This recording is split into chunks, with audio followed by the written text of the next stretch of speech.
Les gens ils pensent des fois que le religieux il est comme ça. Même des fois des gens quand ils parlent, tu dis t'es imam. Ah t'es imam et tu joues au foot? Oui, je mange du Nutella aussi. Je fais pas que de jouer au foot. Et il est où le problème?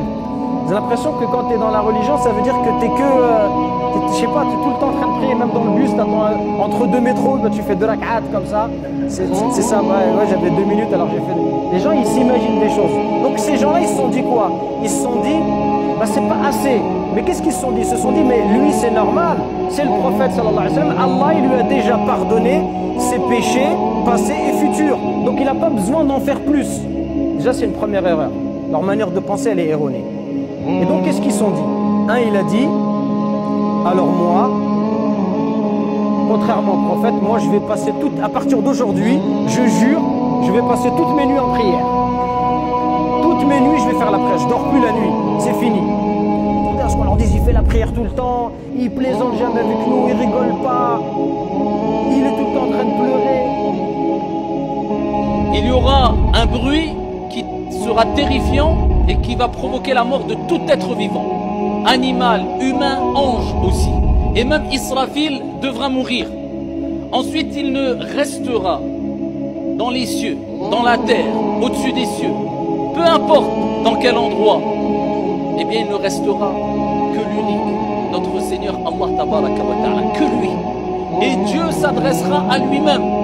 Et Allah dira Limanil mulku al-yawm. À qui la royauté aujourd'hui? Personne pour répondre à Allah Azza wa Jalla, si ce n'est lui, notre Seigneur. Il dira Lillahi al-wahid al-qahhar. À moi Allah, le dominateur suprême. La confiance en Allah subhanahu wa ta'ala. J'ai confiance en Allah.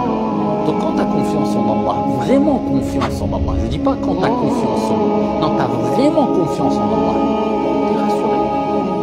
D'accord? Si tu dis à une personne, voilà, tu montes en voiture avec lui, tu sais qu'il conduit très bien, et tu te dis dans ta tête, moi j'ai confiance en lui, je sais qu'il conduit très bien, je sais qu'il va doucement, le fait d'avoir cette confiance en lui, ça t'apaise ou pas? Ça te rassure.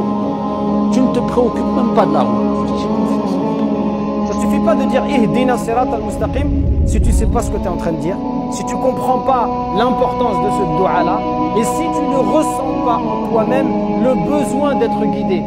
Parce qu'on a tout le temps besoin de guider. Et tu es guidé aujourd'hui. Mais qui t'a dit demain comment tu vas finir ta vie? Dis à Allah, ne m'abandonne pas, Ya Rabbi.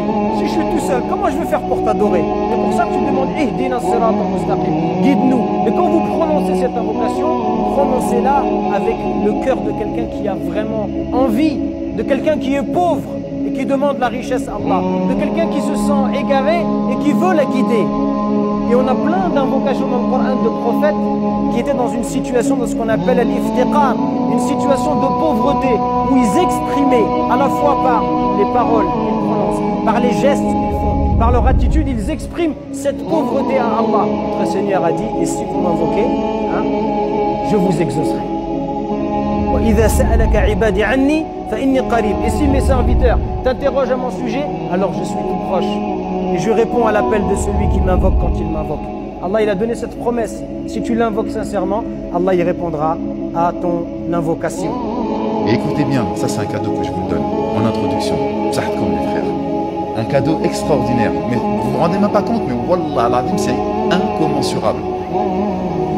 Un cadeau qui est extraordinaire, c'est que des fois vous voulez des choses dans votre vie et vous ne savez pas comment pouvoir acquérir ces choses. Eh bien, priez sur le prophète Muhammad sallallahu alayhi wa sallam. Le Nabi alayhi wa sallam nous dit, lorsque vous priez sur moi une fois, Allah subhanahu wa ta'ala prie sur vous 10 fois. Si vous priez sur moi 10 fois, Allah subhanahu wa ta'ala prie sur vous 100 fois. Et qu'est-ce que j'ai dit en préambule? La prière d'Allah sur le serviteur, c'est quoi? La bénédiction, baraka. Ça veut dire quoi? Ça veut dire que vous allez avoir une baraka. Donc tu vas dire Allahumma salli ala nabi, Allah il va t'envoyer 10 barakat sur ta vue, sur ton nuit. Tu avais simplement peut-être 10 euros, tu vas faire énormément de choses avec 10 euros. Tu voulais peut-être te marier avec une femme, mais tu ne savais pas comment pouvoir y arriver. Allah il va te mettre une baraka pour pouvoir y faciliter. À chaque fois que vous priez sur le prophète alayhi salatu wassalam, eh bien Allah Jalla fi'ala vous envoie 10 barakas. Et ça peut être surtout sur l'amour de vos parents. Des fois, ça fait 25 ans que tu es avec la femme. Vas-y, c'est bon, je la connais, 25 ans, on commence à me prendre la tête, etc. Prie sur le prophète alayhi salatu wassalam et tu verras que tu l'aimeras comme au premier jour. Baraka.